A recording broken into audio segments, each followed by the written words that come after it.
हाँ भाई आ गए क्लास 11 की स्ट्रेटेजी देखने के लिए। Okay so hello everyone, I hope कि आप लोग सेफ होंगे यार एंड सुरक्षित होंगे ऑब्वियसली।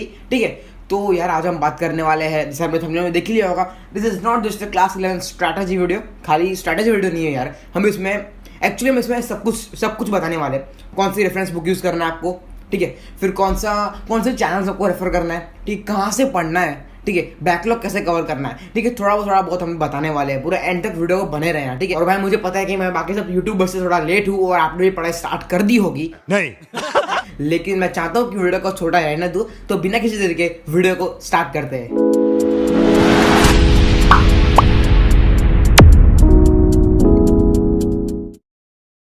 तो भाई सबसे पहले हम लोग बात करने वाले हैं कि भाई क्लास 11 में कहाँ से पढ़ना है, ठीक है। तो ऑब्वियसली हमारे पास इंस्टीट्यूट है, ऑब्वियसली हमारे पास हम लोगों ने कोई ना कोई स्कूल कॉलेज में लिया होगा एडमिशन। अब मैं लास्ट में आपको ये भी बताऊंगा कि आपको मैनेज कैसे करना है, स्कूल, इंस्टीट्यूट और सेल्फ स्टडी को मैनेज कैसे करना है। तो इंस्टीट्यूट से पढ़ने वाले हम लोग, ठीक है। फिर आता है एक प्लेटफॉर्म नामक यूट्यूब, जहां पर अभी आप वीडियो देख रहे हो, ठीक है। तो आप यूट्यूब पे कोई भी चीज सर्च मारोगे ना, हर चीज मिलने वाली है, ठीक है। मैं आपको कहूंगा इतने सारे चैनल्स भरे पड़े, फिजिक्स वाला है, फिर पढ़ ले 11th से, आप सबको पता है नया नया सब खुला है, तो वहां पर एक बार ट्राई करो, ठीक है। और मैं ये नहीं कहूंगा कि आप हर टीचर से पढ़ाई करो, कोई भी एक टीचर को पकड़ो जो आपको अच्छा लग रहा है, कोई भी एक सर, कोई भी एक प्रोफेसर को पकड़ो जो आपको उसका समझ में आ रहा है और उसको पकड़ के ही चलो, ठीक है। अब मैं ऐसा नहीं कहूंगा कि हर एक वैरायटी पे जाओ, यानी कि अगर आप मैं फिजिक्स वाला बोल रहा हूँ आप वहां पर चैनल में जाओगे, पढ़ने पे भी जाओगे, आप हर जगह पे मत पढ़ो। देखो पहले एनालाइज करो कौन सा अच्छा पढ़ा रहा है आपको, ठीक है, और आपको किसका समझ में आ रहा है, ठीक है। अच्छे तो सब पढ़ाते हैं पर आपको किससे समझ में आ रहा है, ठीक है। तो उस चैनल को प्रेफर करो, उस सर को, टीचर को लो, पकड़ो और पढ़ते रहो, ठीक है। ये एक ऑप्शन है। फिर YouTube पे आप कोई भी चैप्टर सर्च मारोगे ना, हर एक चैप्टर का वन शॉट वीडियो आ ही जाएगा। वन शॉट वीडियो क्या, मैं तो बोलता हूँ डिटेल में आ जाएगा। वेदांतु जी है, हर एक चीज मैं ये कहूंगा A to Z लेके आप कुछ भी सर्च मारो, बस YouTube पे आपको बस सर्च मारना है, टाइपिंग करना है, सर्च करते ही आपको जो चाहिए हो। डिफरेंशिएशन में सर्च मारा, डिफरेंशिएशन के बारे में मैंने सर्च किया, जैसे सर्च करता हूँ वैसे। तो भाई यही एक पहला पॉइंट है हमारे लिए कि भाई YouTube को हमको नहीं छोड़ना है, YouTube एक काम आएगा हमको। फिर सेकंड बात आती है टेलीग्राम से हम पढ़ सकते हैं। मटेरियल्स टेलीग्राम में बहुत सारे मिलते हैं। मैं आपको अभी भी कह रहा हूँ, अगर आप एक स्टूडेंट हो 11th 12th 10th कोई भी स्टैंडर्ड में पढ़ रहे हो, ठीक है, कोई भी स्टैंडर्ड में पढ़ रहे हो, और अगर आपके पास टेलीग्राम नहीं है, ठीक है, तो आप बहुत बड़ी गलती कर रहे हो, ठीक है। टेलीग्राम होना जरूरी है। टेलीग्राम सिर्फ चैटिंग के लिए नहीं होता, बल्कि उसमें आपको क्वालिटी स्टडी मटेरियल्स कैसे पाएं उसके लिए भी होता है।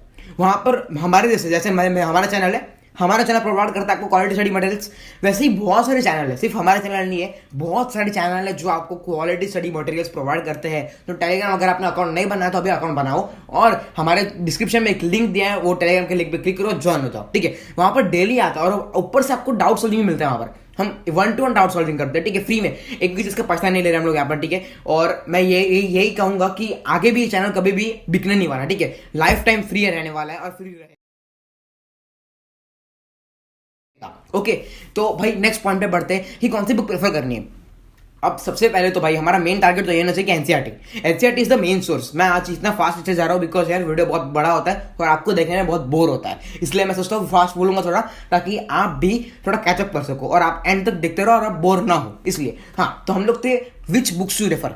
अब भाई हमको एनसीईआरटी तो रेफर करना ही है, नूतन। आप कोई की एनसीईआरटी भी, कोई नूतन होगी, ठीक है। आपको जो बुक दिया गया है वो बुक से पढ़ सकते हैं, ठीक है। तो भाई आपको एनसीईआरटी और नूतन जो भी आपका बुक है उसमें आपको सबसे पहला अटेंशन देना है, क्योंकि एनसीईआरटी से एट लास्ट सब कुछ आने वाला है। मैं अभी क्लास 11 साइंस की बात कर रहा हूँ, कॉमर्स पे आऊंगा, बाद में आऊंगा, ठीक है, पर अब साइंस की बात कर रहा हूँ। तो एनसीईआरटी से तो आपको पूरा पढ़ना ही है। देखो हम लोग ने 10th में क्या किया था, 10th में ना जो लोग टॉपर्स थे ना, हम लोग ने वही देखा। जब हम लोग ने इंटरव्यू लिया ना, बहुत लोगों ने इंटरव्यू लिया था टॉपर्स का। अगर आप अभी भी यूट्यूब पे जाकर टॉपर्स इंटरव्यू सर्च मारोगे ना, class 10th, class 11, class 12 topper, तो वो लोग यही कहेंगे कि हम लोग ने ज़्यादा कुछ रेफरेंस बुक प्रेफर नहीं की थी, ठीक है, सिर्फ एनसीईआरटी पढ़ा और उस पर ध्यान दिया।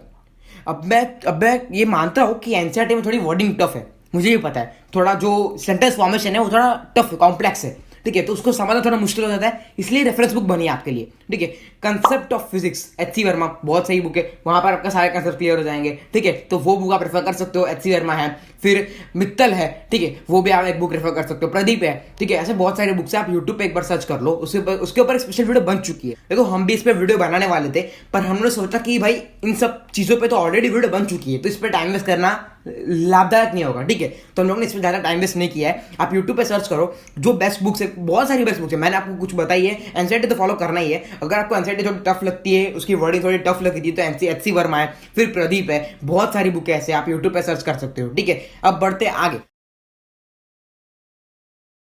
आगे है भाई कौन सी ऐसी बड़ी मिस्टेक्स जो आप करते हो क्लास 11th में।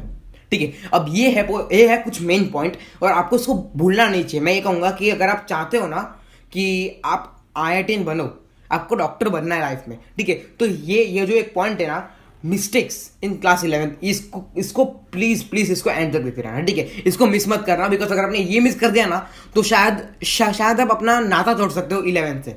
ठीक है, हमको नाता बनाए रखना है। ठीक है, तो भाई मैं यही कहूंगा, एक बिगेस्ट मिस्टेक जो क्लास 11 पे आके मोस्ट ऑफ द हर बच्चे करते हैं, वो है कि अगर आप क्लास 10th में टॉपर हुआ करते थे, तो आप क्लास 11th में ओवर कॉन्फिडेंस में जाके आपके परसेंटेज कम हो सकते हैं।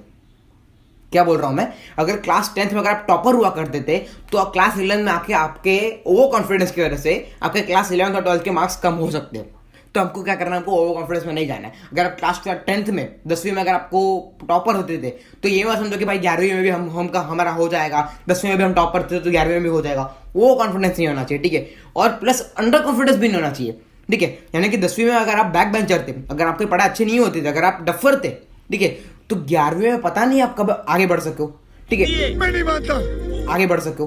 ठीक है, तो देखो 10वीं और 11वीं में कंपेयर मत करना कभी भी, क्योंकि ये दोनों ना अलग स्टेजेस है। ठीक है, मेन बात यही कहना चाहता हूं मैं कि हमको ओवर कॉन्फिडेंस और अंडर कॉन्फिडेंस ये नहीं होना चाहिए। सिर्फ कॉन्फिडेंस होना अच्छा है, कॉन्फिडेंस होना अच्छा है, पर अगर वो ओवर हो गया तो बुरा है, और अगर वो अंडर हो गया तो भी बुरा है। ठीक है, तो हमको सिर्फ कॉन्फिडेंस पे रहना है। ठीक है, ना ओवर कॉन्फिडेंस रहना है, ना अंडर कॉन्फिडेंस, हमको सिर्फ पढ़ते रहना है, गोल पे ध्यान दो बस। ठीक है, कर्म किए जा, फल की इच्छा मत कर, फल मिलता जाएगा, बस अपना काम करते जाओ, ऑटोमेटिक फल मिलेगा। ठीक है, आप सबको पता है।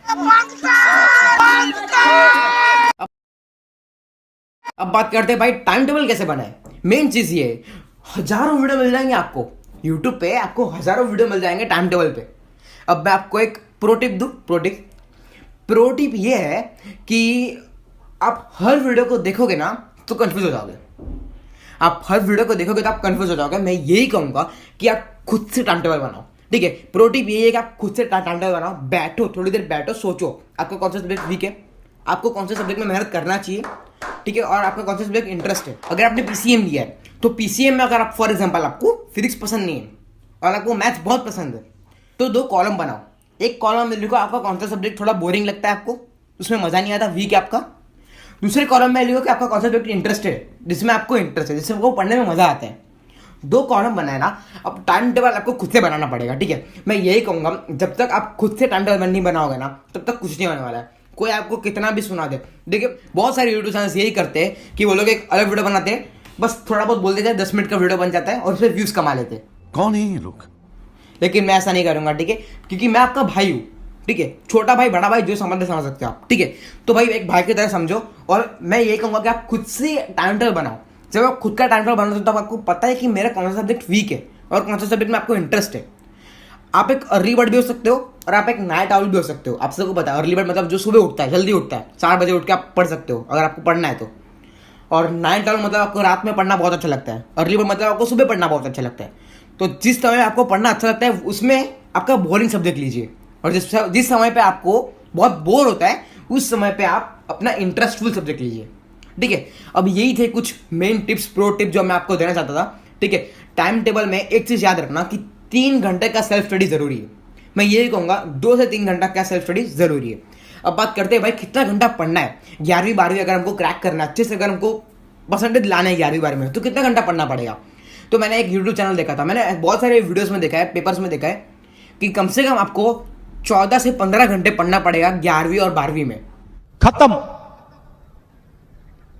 Bye bye, tata, goodbye, गया। ठीक है, तो जो भी आपको एक चीज कह रहा है उसकी बात मत सुनिए। मिनिमम 8 से 9 घंटा काफी होता है पढ़ाई में। ठीक है, देखो दिल से पढ़ाई करना है हमको, ना कि दिमाग से। अगर आप दिमाग से पढ़ाई करोगे ना तो आप सिर्फ रेक्टिफाई करोगे, लेकिन अगर आप दिल से पढ़ाई करोगे तो आपके दिमाग में ऑटोमेटिक चला जाएगा। तो हमको दिल से पढ़ाई करना है। ठीक है, एजुकेशन विद फन, जैसा मैं हर बार कहता हूँ आपको। ठीक है, तो हमको पढ़ाई मस्ती के साथ करनी है, इसलिए हमारे चैनल का नाम भी वही ना, मस्ती की पाठशाला। मस्ती की पाठशाला, तो पाठशाला ऐसी जिसमें मस्ती हो। है कि सेल्फ स्टडी, स्कूल और क्लासेस, इस तीनों को मैनेज कैसे करें। अब मैं आपको एक प्रो टिप देता हूं। प्रो टिप ये है कि देखो, अगर आपको सेल्फ स्टडी करना है ना, और अगर आप स्कूल और कॉलेज में जाते हो और इंस्टीट्यूट में जाते हो आप, तो आपके पास सिर्फ एक ऑप्शन है। वो ऑप्शन ये है कि स्कूल वरना इंस्टीट्यूट, स्कूल वरना क्लासेस में से आपको जिसका भी पढ़ाई अच्छा लगता है ना, उस चीज़ को पकड़िए और उसके साथ चलना शुरू कर दीजिए। ठीक है, अगर आपका स्कूल में पढ़ाई अच्छा नहीं हो रहा है तो आप स्कूल में छोड़ सकते हो। स्कूल को ऐसा नहीं कह रहा छोड़ सकते हो, मतलब आपको बेटर है ना। अभी अभी देखो, फॉर एग्जांपल ऑनलाइन लेक्चर्स हो रहे हैं, ठीक है, तो कहीं ना कहीं स्कूल में आप, मैं कोई स्पेसिफिक ये नहीं बोल रहा हूँ, पर कहीं ना कहीं आप स्कूल में कैसे ना कैसे करके पास हो सकते हो। समझ रहे हो ना? ठीक है, तो उसको आप थोड़ा नेग्लेक्ट कर सकते हो। मैं पूरा नहीं बोल रहा हूँ, थोड़ा उसको आप थोड़ा नेग्लेक्ट कर सकते हो। अगर आपको क्लासेस का बहुत अच्छे से समझ में आ रहा है तो उसको पकड़िए। फॉर एग्जाम्पल, मुझे स्कूल पसंद नहीं है, ठीक है, स्कूल में मुझे कुछ समझ में नहीं आ रहा है, लेकिन मुझे क्लासेस में सब समझ में आ रहा है, ठीक है, तो स्कूल को मैं थोड़ा नेग्लेक्ट करूंगा, ठीक है, स्कूल को मैं थोड़ा नेग्लेक्ट करूंगा और क्लासेस के साथ चलूंगा। यानी कि अगर मैं क्लासेस में मेरे सर सेकंड चैप्टर पढ़ा रहे फिजिक्स का, तो मैं भी सेकंड चैप्टर ही पढ़ूंगा, ठीक है, मैं भी सेकंड चैप्टर ही पढ़ता रहूंगा सेल्फ स्टडी में। हाँ, सेल्फ स्टडी की बात कर रहा हूँ मैं, सर पढ़ा है उसकी बात नहीं कर रहा हूँ, सेल्फ स्टडी की बात कर रहा हूँ। तो इससे क्या होगा ना, आपको सेल्फ स्टडी करने का समय मिल जाएगा थोड़ा बहुत। और देखो, हर एक चीज़ पर फोकस नहीं कर सकते। सेल्फ स्टडी, स्कूल और इंस्टीट्यूट, इन तीनों आपको कोई एक को तो नेग्लेक्ट करना ही पड़ेगा, कोई एक को तो छोड़ना पड़ेगा ही, थोड़ा थोड़ा उसमें कम ध्यान देना पड़ेगा तो ही हो पाएगा। बिकॉज 24 घंटे में आपको पूरा मैनेज करना बहुत मुश्किल होता है। मैंने देखा है, बहुत लोग को देखा मैंने, ठीक है, तो सेल्फ स्टडी तो करना ही है, 2 घंटा 3 घंटा जितना होता है था, ठीक है, जितना होता है उतना अच्छा है। सेल्फ स्टडी तो हमको करना ही है, वो तो एक पॉइंट है, वो तो हमको करना ही पड़ेगा। अब स्कूल और क्लासेस में से आपको किसको भी नेग्लेक्ट कर सकते हो अपने हिसाब से, ठीक है। और मैं आपको एक प्रो टिप ये भी दे दूंगा कि अपना टाइम टेबल ना टाइम बेस्ड मत बनाइए, टारगेट बेस्ड बनाइए। अब भाई बात करते हैं कि तूने बोल तो दिया ब्रो कि हमको सेल्फ स्टडी करना है, 2 घंटा हमको सेल्फ स्टडी करना है, ठीक है, स्कूल या फिर इंस्टीट्यूट, हम इन दोनों में से कोई भी एक को नेग्लेक्ट कर सकते हैं। तूने ये तो बोल दिया, और हमको कोई भी नेग्लेक्ट करके हमको उस जगह पे सेल्फ स्टडी करना है, ठीक है, ये तो तूने बता दिया। पर ब्रो वो सेल्फ स्टडी वाली फीलिंग नहीं आती है यार। अब आए ना लाइन पे यार वो पढ़ने बैठता हो तो कुछ अलग ही प्रोक्रास्टिनेशन हो जाता है मेरा। फोन लेता हूँ तो फोन में चला जाता है मेरा आधा 1 घंटा। तो क्या करूँ मैं, क्या करूँ? धीरज रखो, इसका भी आंसर है मेरे पास। अब मुझे पता है, इनफैक्ट हम सब ने एक्सपीरियंस किया है कि जब हम सेल्फ स्टडी करने बैठते हैं ना, तभी कहीं ना कहीं हमारा 60 या फिर 50% हमारा प्रोक्रास्टिनेशन में चला जाता है। टाइम, जितना भी टाइम है, अगर हम उसको 100% में डिवाइड करेंगे तो 50 से लेकर 60% हमारा टाइम चला जाता है प्रोक्रास्टिनेशन में। तो हम उससे कैसे बचे? अब उसका एक तरीका है। उसका तरीका ये है कि जब आप कोई भी अपने प्लेस पे बैठ रहे हो तो घर में एक ऐसे प्लेस बना दीजिए जिस प्लेस पे आप कभी फ़ोन ला ही नहीं सकते।